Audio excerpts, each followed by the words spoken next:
유쾌한 아침을 열어드립니다. 안녕하세요. 열린시장 상한가를 잡아라 김선영입니다.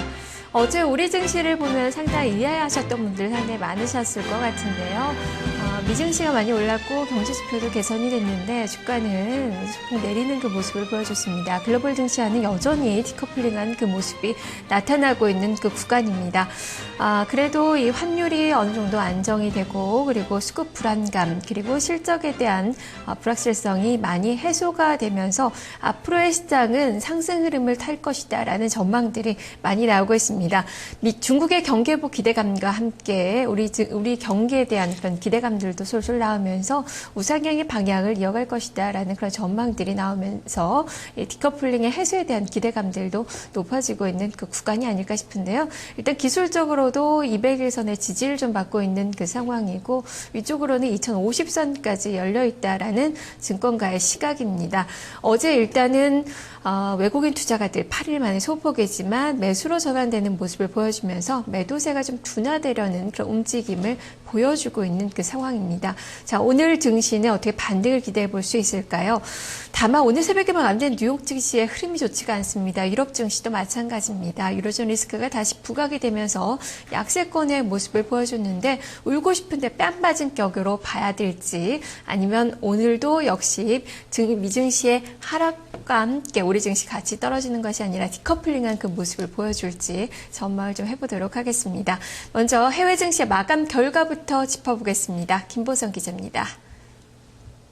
오늘 뉴욕 증시 일제히 하락으로 거래를 마감했습니다. 그동안 잠잠했던 유럽발 리스크, 특히 스페인과 이탈리아 쪽에서 부정 스캔들이 불거져 나오면서 증시 전반적으로 발목을 잡는 모습이었습니다. 하락 마감을 한 뉴욕 증시의 종가부터 확인을 해보도록 하겠습니다.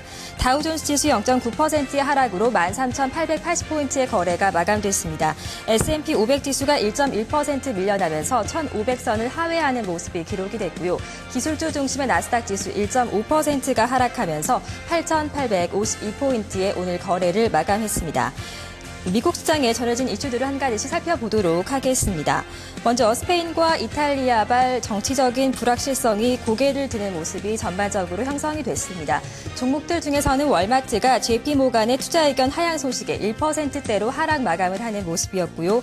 그리고 오라클 같은 경우는 통신 장비 업체인 에크미 패킷을 인수한다는 소식 속에서 나스닥 지수 내에서 2%대로 밀려나는 모습이 기록됐습니다.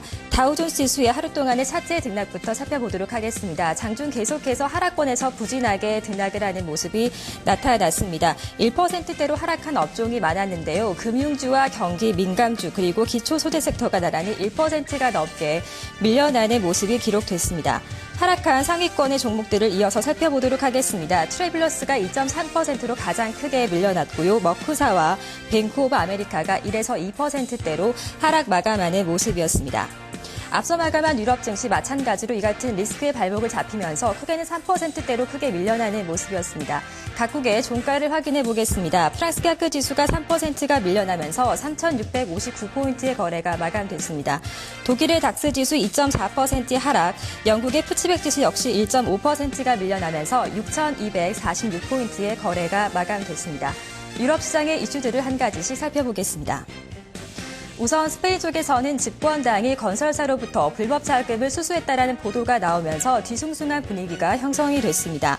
이탈리아 같은 경우는 자산 규모 3위 은행이 불법 행위를 통해서 조사를 받고 있다라는 소식이 전해졌고요.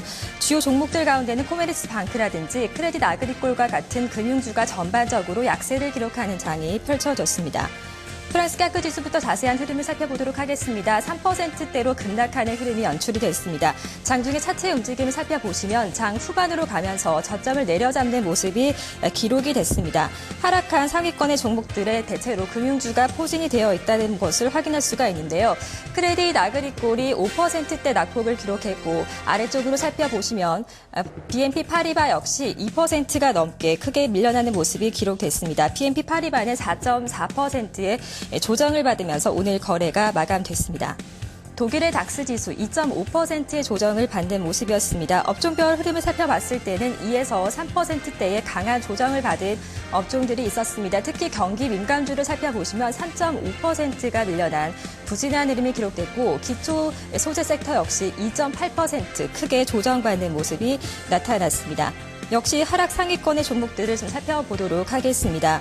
도이체방크와 또 코메르츠방크가 나란히 크게 하락하는 모습이 기록됐습니다. 특히 코메르츠방크는 7%대로 하락하는 모습이었고 도이체방크 역시 3%대로 밀려나는 모습을 기록했습니다. 이 밖에 화학업체인 바스프가 3%가 넘는 강한 조정을 받으면서 오늘 거래를 마감했습니다.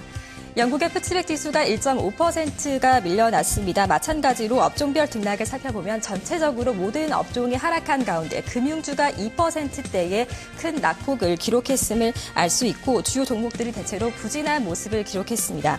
이러한 약세장 속에서 랜드골드를 살펴보시면 2%가 넘게 올랐다는 점을 알 수가 있습니다. 3.12%가 상승하는 긍정적인 흐름이 나왔는데요. 연간 이익이 증가했고 이에 따라서 배당금도 상향 조정하겠다라는 소식을 시장에 전하면서 호재가 안겨지는 모습이었습니다. 이렇게 오늘은 유로존의 리스크의 발목을 잡히면서 유럽 증시와 미국 증시가 나란히 하락하는 모습이 기록됐습니다. 국내 증시에 미칠 영향들을 한 가지씩 살펴보겠습니다.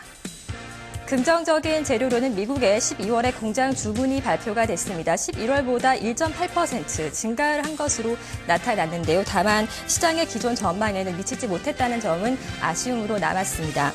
반면에 유럽의 정치적인 불확실성, 앞으로 우리 증시에 미칠 영향까지 체크를 해봐야겠고요. 어제 오후에 도쿄 외환 시장에서 N달러의 환율이 93엔대까지 올라가는 모습이 기록됐습니다. 엔저의 가속화가 계속해서 이어지고 있는 모습, 국내 증시의 부담스러운 재료로 꼽히고 있습니다. 해외 증시 포인트였습니다.